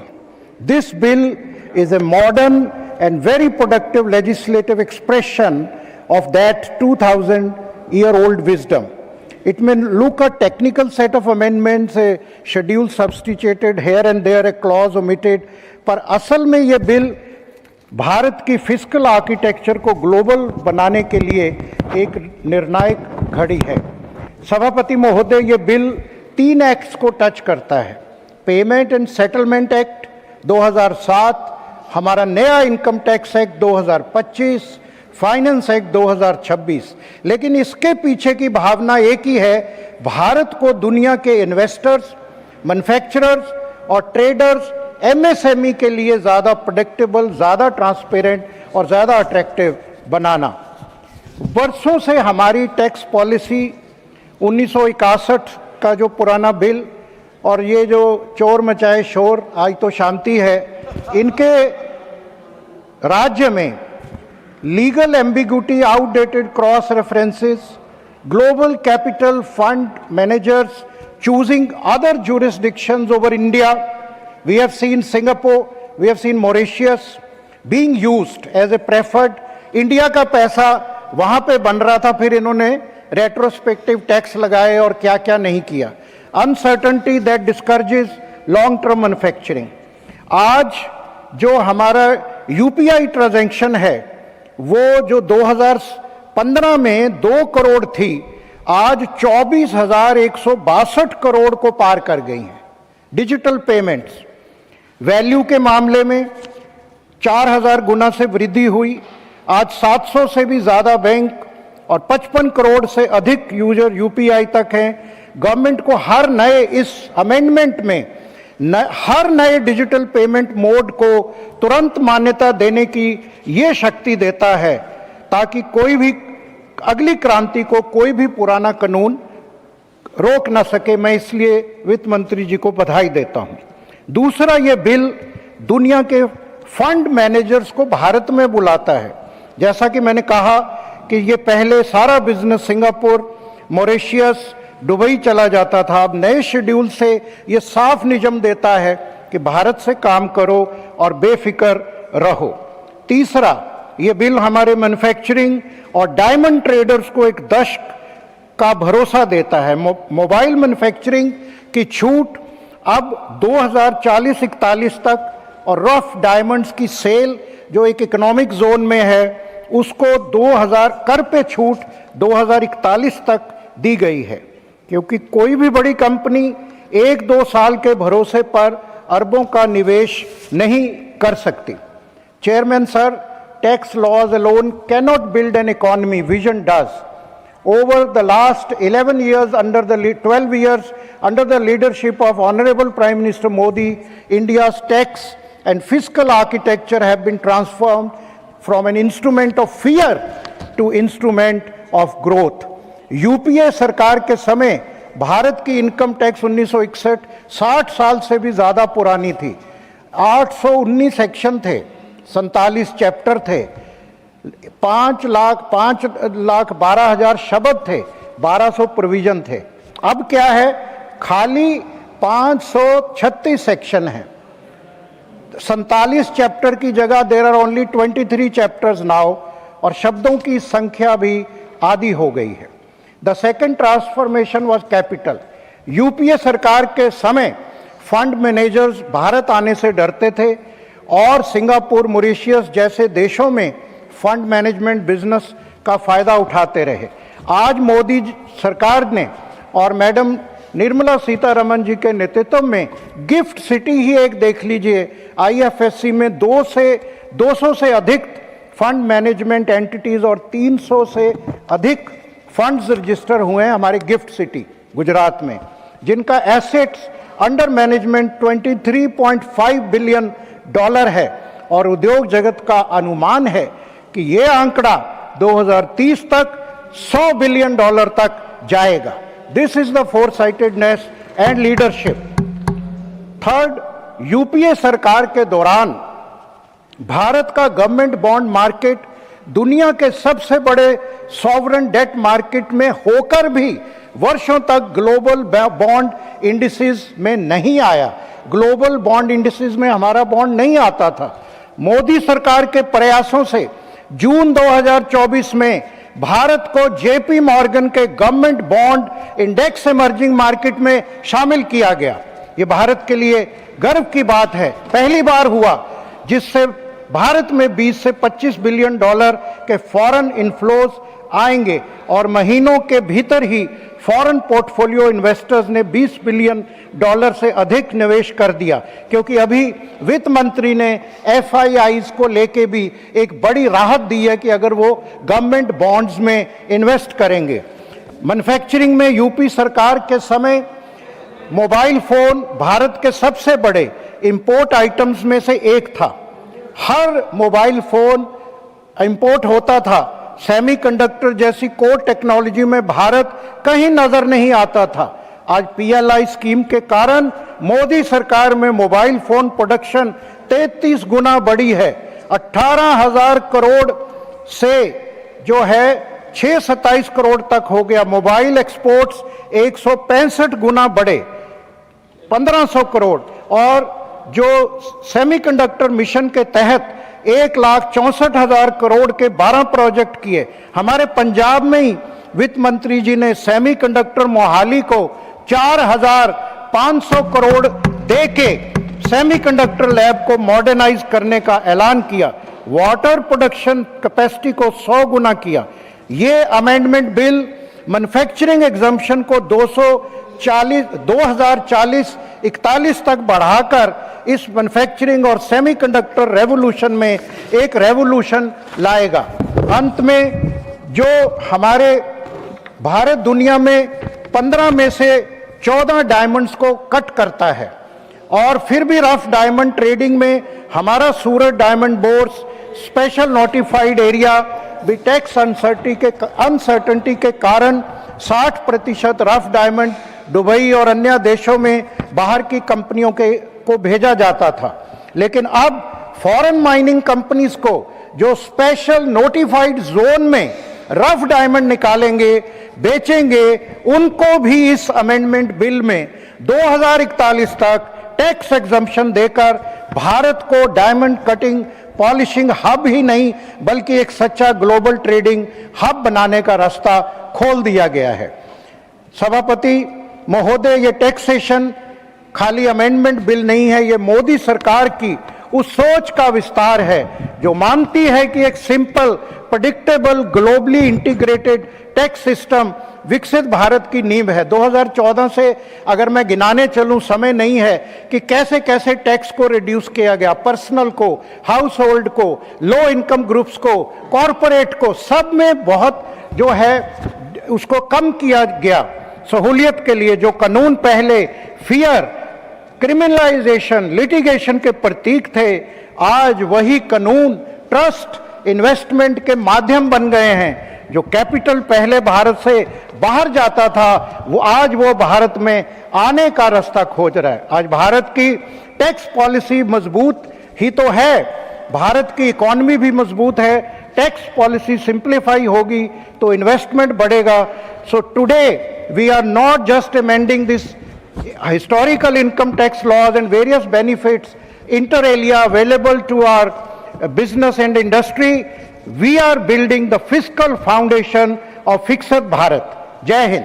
Thank you. धन्यवाद.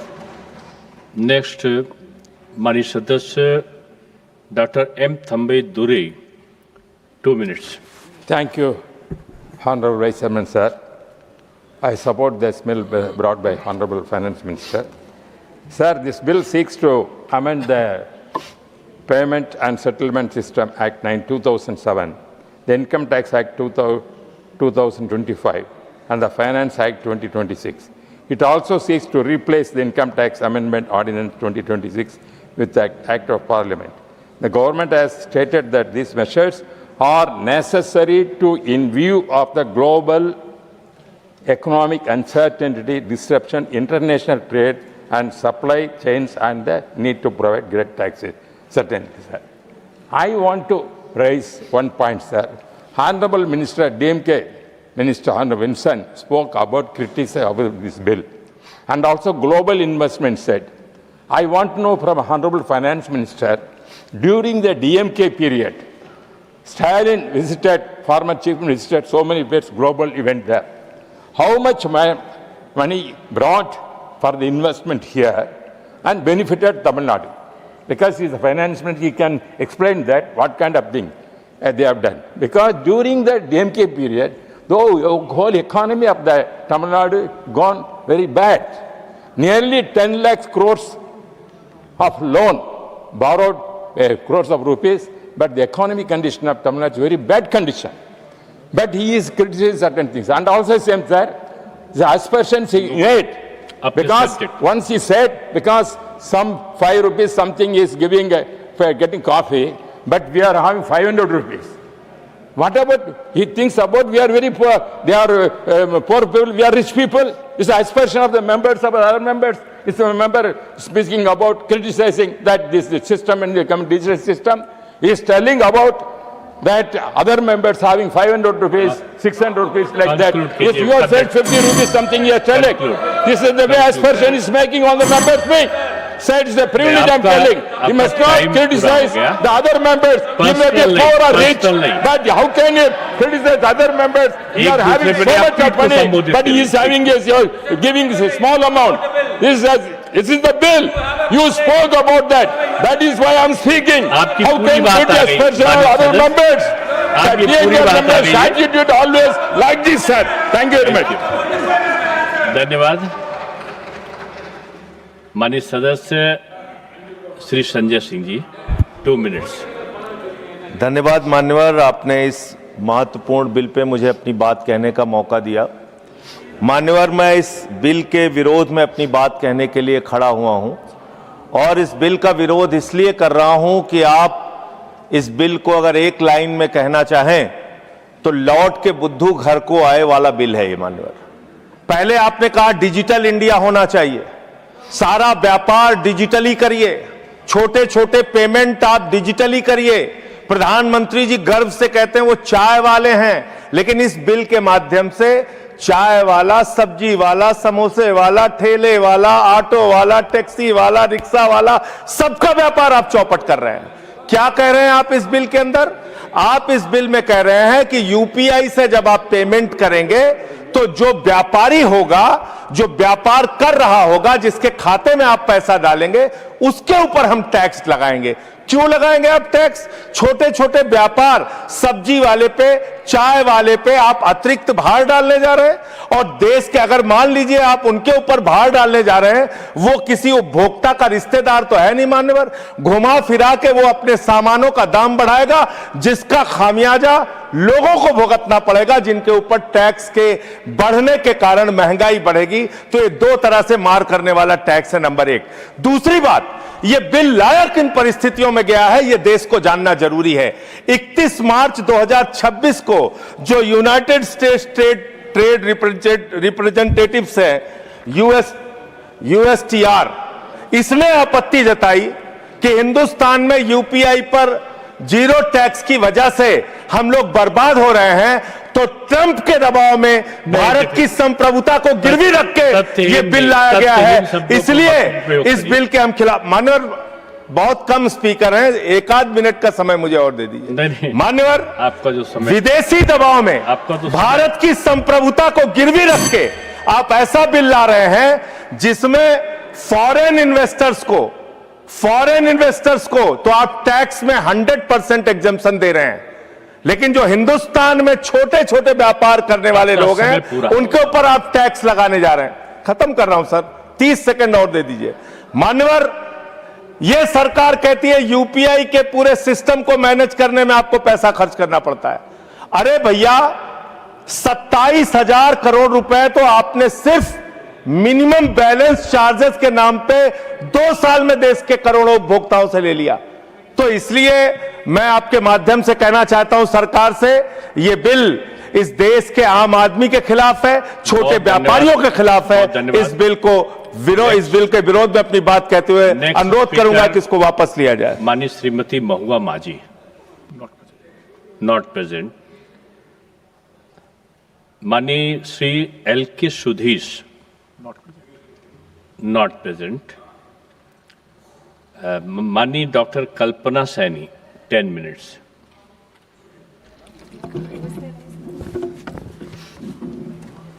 माननीय उपसभापति महोदय, मैं आयकर संशोधन विधेयक 2026 के समर्थन में इस सदन में बोलने के लिए खड़ी हुई हूँ।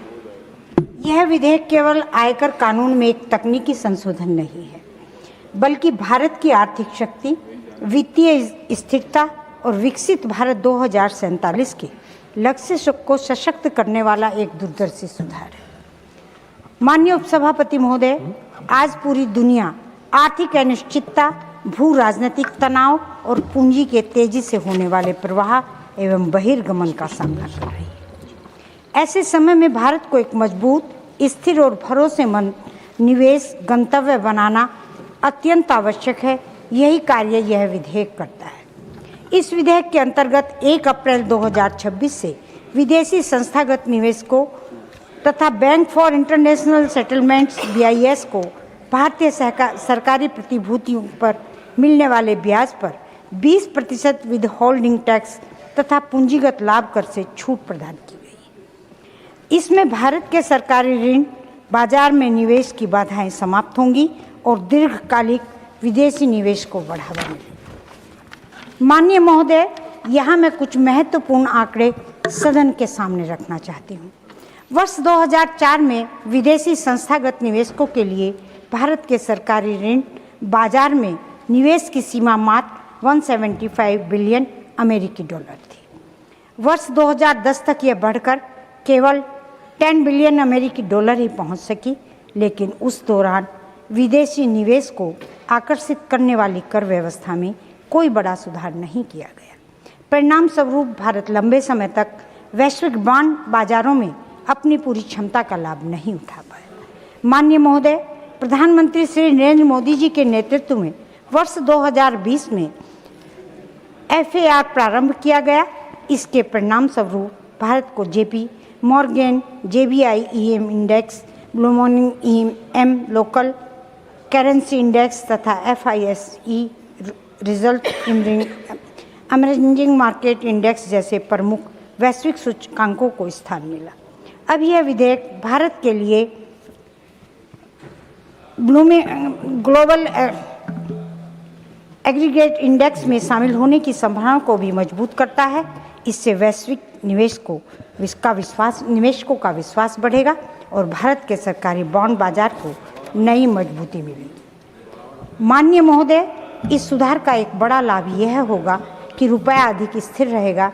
जब दीर्घकालिक विदेशी निवेश बढ़ेगा, तब विदेशी मुद्रा का प्रवाह बढ़ेगा, जिससे वैश्विक अस्थिरता के समय रुपये पर पड़ने वाला दबाव कम होगा और भारत की व्यापक आर्थिक स्थिरता मजबूत होगी।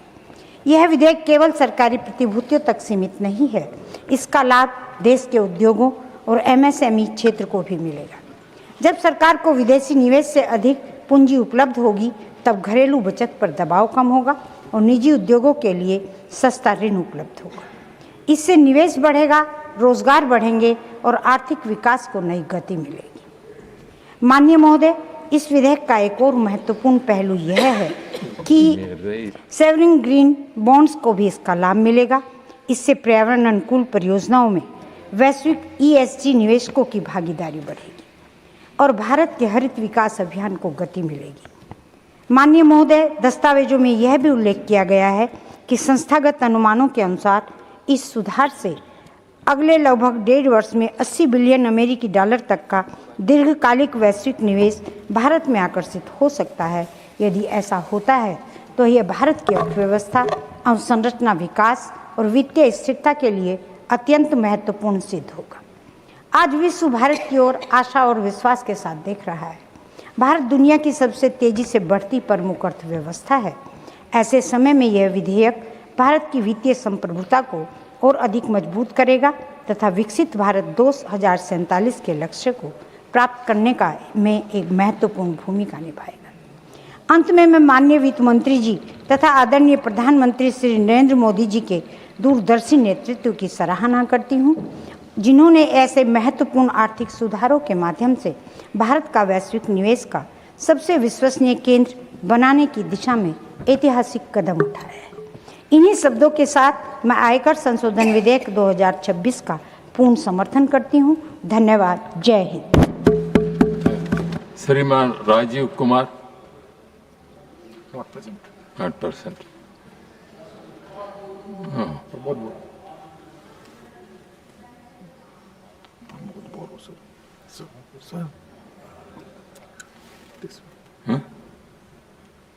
श्रीमान Pramod Boro, Shriman Prabhat Maurya. Thank you sir. इस विधेयक में मेरा कुछ सुझाव है।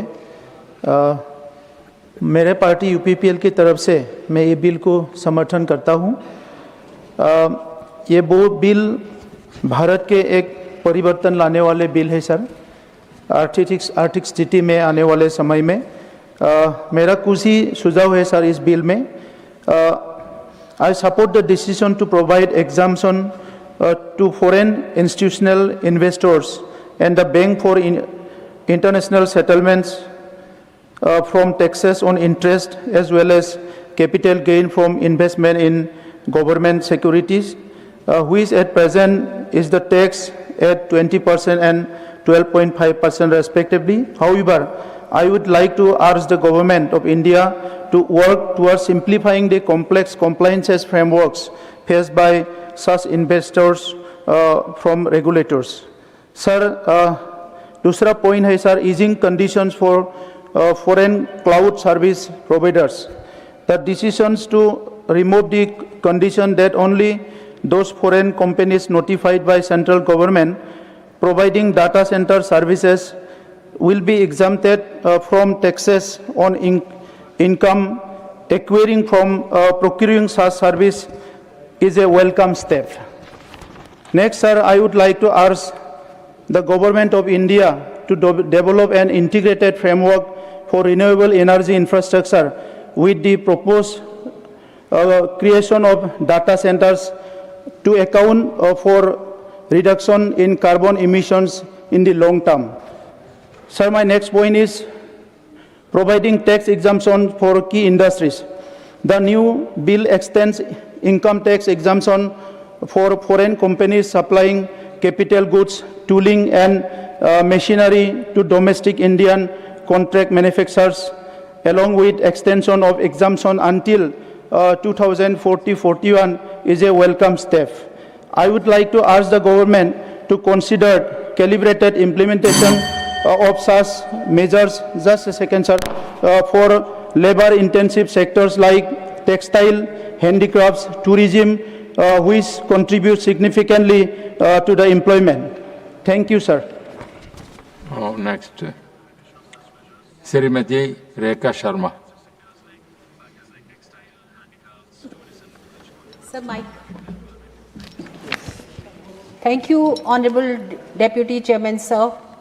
I rise in support of the Taxation and Other Laws Amendment Bill 2026. Today, I do not wish to speak in sections, schedules, or complicated tax terminology. Laws are not only for the lawyers, chartered accountants, or tax experts. They are also for ordinary citizens who work in the offices, run small businesses, make investment, sets up factories, and honestly pays taxes. For me, the most important aspect of this bill is that our government, under the leadership of Prime Minister Modi, does not treat taxation merely a tool for revenue collection. Our tax policy is also economic policy, investment policy, and also employment policy. And ultimately, it is about common Indian who needs jobs, businesses, opportunities, and system where government is not an obstacle but a facilitator. So I want to make one thing very clear. Our earlier income tax was of 1961, old, redundant, and useless. The decades, the governance and taxation system carried an old administrative mindset, complicated laws, difficult language, too many conditions, too many approvals, and unnecessarily friction between taxpayer and the state. Under the leadership of Honorable Prime Minister Shri Narendra Modi, a major shift has taken place in recent years. The role of government is not to suspect the citizen, but to trust the citizen. What does the common citizen gain? Let me explain this in very simple terms. When investment comes into India, factories will be set up. When factories are set up, jobs will be created. When manufacturing grows, our youth will get opportunities. When infrastructure investment increases, roads, warehouses, commercial spaces, and projects will expand. And when global companies choose India as their manufacturing and management base, then India will no longer remain just a market. India is becoming a global manufacturing and investment hub. That is the larger vision of this bill, making India a global investment destination. Earlier, eligible investment funds had many complicated conditions. How many investors must be there? How much one investor can invest? What should be the corpus? And in which entities investment can be made? There were multiple restrictions. This bill rationalized those conditions. This message is very clear. If you are a genuine global investor and want to operate transparently, India welcomes you. We do not want to keep capital outside and count paperwork.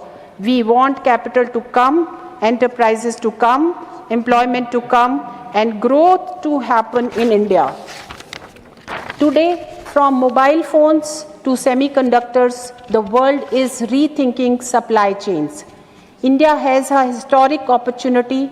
This bill provides for exemptions under specified conditions for income related to foreign companies, places component in custom bond warehouses and supplying them to Indian contract manufacturers for electronic production for a period of 15 years up to 31st March 2041.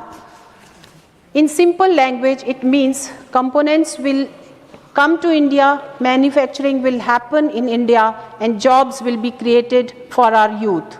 This is not just a tax concession.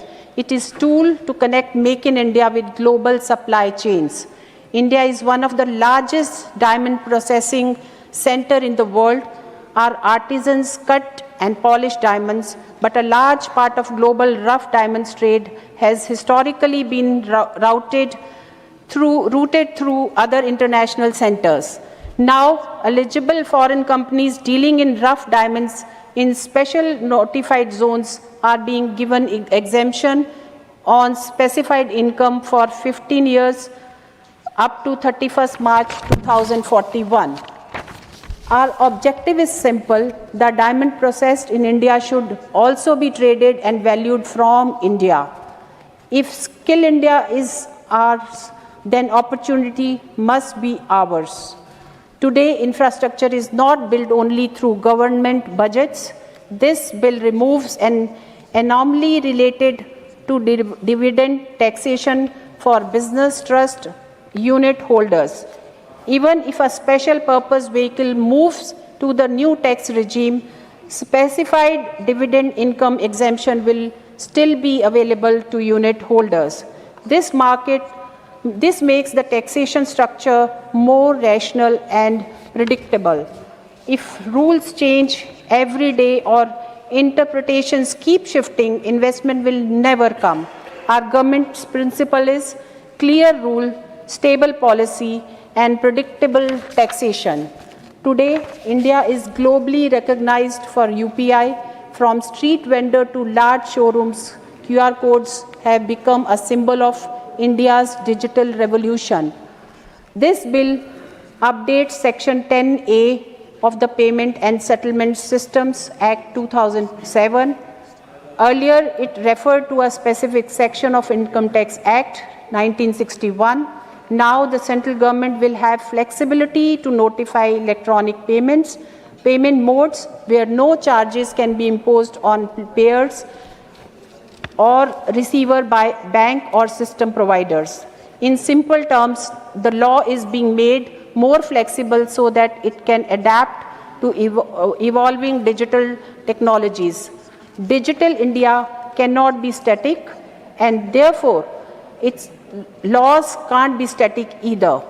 Sir, it is not just a tax bill. As I see this bill in 3 words: trust, certainty, growth. Trust in the taxpayers, certainty for the investor, growth for the nation.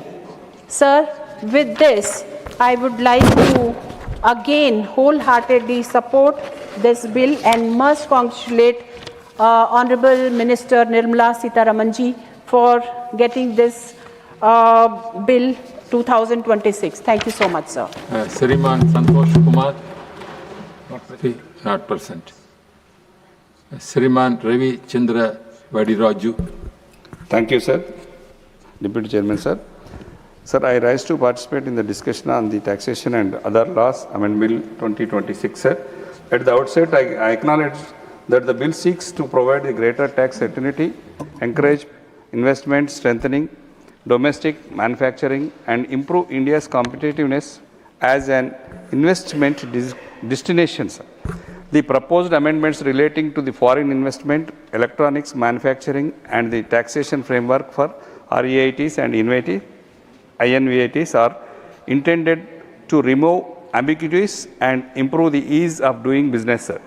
However, while promoting investment is important, Parliament and must also ensure that tax reforms are equitable, transparent, and beneficial to the broader economy, sir. Sir, PRS Legislative Research has consistently observed that the taxation laws should provide clarity, minimize litigations, and ensure the predictability for taxpayer. Frequent amendments through ordinance followed by the legislations, and should remain an exemption rather than the norm, because stability in tax policy is as important as the incentives themselves, sir. Sir, my first concern is whether these incentives will translate into higher employment and manufacturing within India, particularly in states like Telangana, which have emerged as major centers for electronics, pharmaceuticals, IT, and advanced manufacturing. Tax concessions must be linked with the measurable outcomes in terms of investment, technology transfer, and job creation, sir. Secondly, sir, while the bill provides greater certainty